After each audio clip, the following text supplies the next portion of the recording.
Write the difference between fixed and fluctuating capital account. स्थायी और परिवर्तनशील पूंजी खाते में अंतर लिखिए. Difference between fixed and fluctuating capital accounts is following. स्थायी और परिवर्तनशील पूंजी खाते में अंतर निम्नलिखित है. आइए देखिए, सबसे पहले हमने कॉलम ड्रॉ किए नंबर का, बेसिस ऑफ डिफरेंस का कॉलम, जिसे अंतर का आधार कहते हैं हम. अगला कॉलम है हमारा फिक्स्ड कैपिटल अकाउंट, स्थायी पूंजी खाता पद्धति.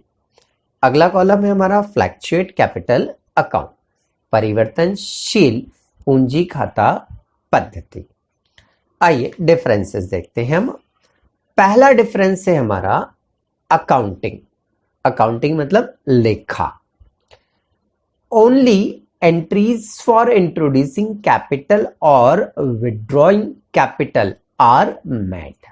इसमें व्यापार में लगाई गई पूंजी और व्यापार में से निकाली गई पूंजी का ही क्या होता है, लेखा होता है. मतलब हम संक्षेप में बोल सकते हैं कि फिक्स्ड कैपिटल मेथड में या अकाउंट में ओनली कैपिटल से ही लिखी जाती है. फ्लैक्चुएट कैपिटल में आते हैं. This account records the entries for not only capital introduced or withdrawn but also entries for interest on capital, interest on drawing, salary, commission and share of profit etc. मतलब इसमें पूंजी के साथ साथ, मतलब पूंजी तो लिखते हैं, बट पूंजी के साथ साथ पूंजी का ब्याज, आहरण का ब्याज, वेतन और लाभ आदि का भी लेखा किया जाता है. तो यह हमारा पहला पॉइंट यहां पर क्या होता है, कंप्लीट होता है. आइए दूसरा पॉइंट देखते हैं हम. दूसरा पॉइंट है आपका, सेकंड पॉइंट है nature. Capital of the partners remain unchanged. Capital of the partners remain unchanged except under special circumstances. यह पूंजी सदैव स्थायी रहती है, इसमें कभी भी परिवर्तन नहीं होता है. हाँ, कुछ विशेष परिस्थितियां होती हैं तो इसमें चेंज किया जा सकता है, बट यह हमेशा स्थायी रहती है, अनचेंज्ड रहती है. फ्लैक्चुएट कैपिटल की बात करें तो this capital changes every year. इसमें प्रतिवर्ष परिवर्तन होता रहता है. हाँ सही है ना, क्योंकि इसमें हर साल कैपिटल के साथ उसका interest on capital, interest on drawing, salary, commission, ये प्रॉफिट, ये सब लिखते हैं. तो लिखते हैं तो उसकी कैपिटल क्या हो जाती है, चेंज हो जाती है. तो हर साल इसमें कैपिटल का अमाउंट क्या हो जाता है, चेंज. ओके, तो सेकेंड पॉइंट हमारा कंप्लीट हुआ. नेचर. कितने पॉइंट हो गए हमारे, 2 हो गए. पहला पॉइंट क्या था हमारा, अकाउंटिंग, लेखा. दूसरा पॉइंट क्या था हमारा, नेचर, प्रकृति. आइए तीसरा पॉइंट देखते हैं हम. तीसरा पॉइंट है हमारा करंट अकाउंट, चालू खाता. तो फिक्स्ड कैपिटल मेथड में करंट अकाउंट बनाया जाता है. इस मेथड में 2 अकाउंट बनाते हैं. पहला फिक्स कैपिटल अकाउंट बनाते हैं, दूसरा क्या बनाते हैं हम, करंट अकाउंट बनाते हैं. तो इसके साथ चालू खाता बनाया जाता है. फ्लैक्चुएट कैपिटल की बात करें हम तो इसके साथ चालू खाता नहीं बनाया जाता है. Current account is not required to maintain only one account. Partners capital account is maintain.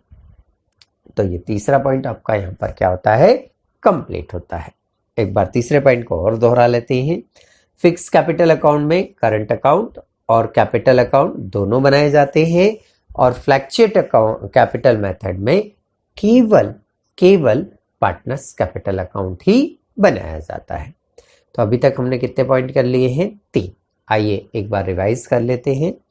पहला पॉइंट क्या था हमारा, अकाउंटिंग मीन्स लेखा. दूसरा पॉइंट क्या था हमारा, नेचर, नेचर मतलब प्रकृति। तीसरा पॉइंट क्या था हमारा, करंट अकाउंट, चालू खाता। आइए फोर्थ पॉइंट देखते हैं हम। फोर्थ पॉइंट है चेंजेस, मीन्स परिवर्तन। The balance of the account changes only when additional capital is invested or capital is withdrawn. पूंजी की राशि में वृद्धि करने पर इस खाते के जमा शेष में एक बार परिवर्तन होता है। मतलब ये कहना चाह रहा है कि यदि आप फर्म में कोई एडिशनल कैपिटल लगाएंगे ना तो फिर कैपिटल बढ़ जाएगी, और यदि फर्म में से आप कैपिटल निकाल लेंगे ना तो ही इसमें चेंजेस होगा, मतलब कैपिटल कम हो जाएगी। तो पूंजी लगाने पर कैपिटल बढ़ेगी और पूंजी का विड्रॉल करने पर कैपिटल क्या हो जाएगी, कम। तो इसी परिस्थिति में इसमें चेंजेस होता है, वो ये कहना चाह रहा है। फ्लैक्चुएट की बात करें तो इस खाते का शेष प्रतिवर्ष बदलता रहता है। The balance of this account keeps on changing every year. इस खाते का बैलेंस हर साल इसलिए बदलता है क्योंकि इसमें कैपिटल तो लिखते ही लिखते हैं, और कैपिटल के साथ हम इसमें क्या करते हैं, इंटरेस्ट ऑन कैपिटल भी लिख देते हैं, सैलरी भी लिखते हैं, इंटरेस्ट ऑन ड्राइंग भी लिखते हैं। तो अब क्या हुआ, कैपिटल जो थी उसमें कुछ अमाउंट ऐड हुई, कुछ अमाउंट लेस हुई, तो अब कैपिटल तो बदलेगी ना। और फिक्स्ड में क्या होता है, बस कैपिटल ही लिखते हैं, इसलिए उसमें चेंजेस नहीं होते हैं। तो फोर्थ पॉइंट हमारा हुआ चेंजेस, परिवर्तन। आइए चारों पॉइंट्स को एक बार हम रिवाइज कर लेते हैं। पहला पॉइंट क्या था हमारा, अकाउंटिंग, लेखा। दूसरा पॉइंट क्या था हमारा, नेचर, प्रकृति। तीसरा पॉइंट क्या था हमारा, करंट अकाउंट, चालू खाता। चौथा पॉइंट क्या था हमारा, चेंजेस, परिवर्तन। आइए पांचवा पॉइंट देखते हैं हम। हमारा पांचवा पॉइंट है बैलेंस, शेष। तो स्थायी पूंजी खाते का शेष हमेशा क्रेडिट होता है। Fixed capital account balance always credit. Credit इसलिए होता है कि देखिए कैपिटल जब भी आपने जनरल एंट्री किया होगा, आप पिछली कक्षाओं में भी एंट्रियां आपने की है या देखी होगी, तो जब भी हम कैपिटल लगाते हैं तो कैपिटल को क्रेडिट ही करते हैं।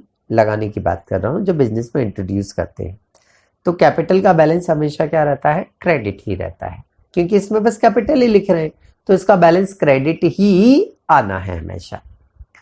अब बात करते हैं फ्लैक्चुएट की। तो इस खाते का शेष जमा भी हो सकता है और ना में भी हो सकता है। मीन्स वो कहना चाह रहा है कि फ्लैक्चुएट कैपिटल का जो बैलेंस है ना वो मे बी डेबिट और क्रेडिट। डेबिट भी हो सकता है और क्रेडिट भी हो सकता है, दोनों हो सकते हैं। बट कैसे, देखिए डेबिट और क्रेडिट तब हो सकता है जब आपने अपनी लगाई गई कैपिटल से ज्यादा कैपिटल यदि विड्रॉल कर ली, लगाई गई कैपिटल से ज्यादा कैपिटल आपने क्या कर ली, विड्रॉल कर ली, या फर्म को लॉस हो गया, ज्यादा लॉस हो गया, कैपिटल से भी क्या हो गया, ज्यादा लॉस आपके हिस्से में आ गया, तो फिर ऐसी कंडीशन में आपका डेबिट बैलेंस भी हो सकता है। अदरवाइज क्रेडिट तो होता ही होता है। तो सिंपली हमें क्या याद रखना है कि फिक्स्ड कैपिटल मेथड का जो बैलेंस होता है वो ऑलवेज क्रेडिट होता है, और फ्लैक्चुएट कैपिटल का बैलेंस डेबिट और क्रेडिट दोनों हो सकता है।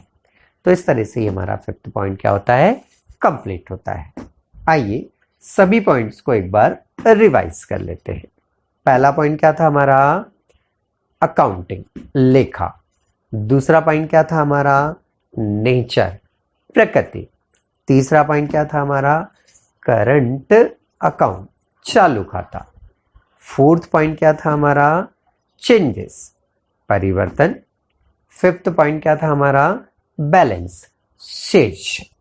एक बार हम डिसेंडिंग ऑर्डर में भी रिपीट कर लेते हैं। तो फिफ्थ पॉइंट क्या था हमारा? बैलेंस, शेष। फोर्थ पॉइंट क्या था हमारा? चेंजेस, परिवर्तन। थर्ड पॉइंट क्या था हमारा? करंट अकाउंट, चालू खाता। सेकेंड पॉइंट क्या था हमारा?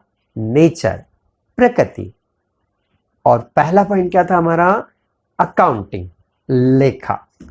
तो इस तरह से ये क्वेश्चन हमारा यहां पर क्या हो जाता है? कंप्लीट हो जाता है।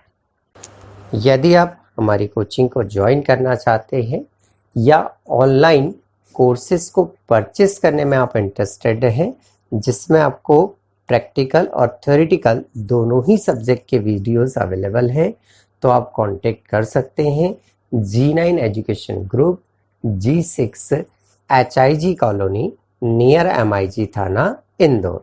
Contact number 9826421188। ये नंबर मेरा कॉल और व्हाट्सएप दोनों के लिए अवेलेबल है। आप G9 एजुकेशन ग्रुप के नाम से प्ले स्टोर से ऐप भी डाउनलोड कर सकते हैं। धन्यवाद।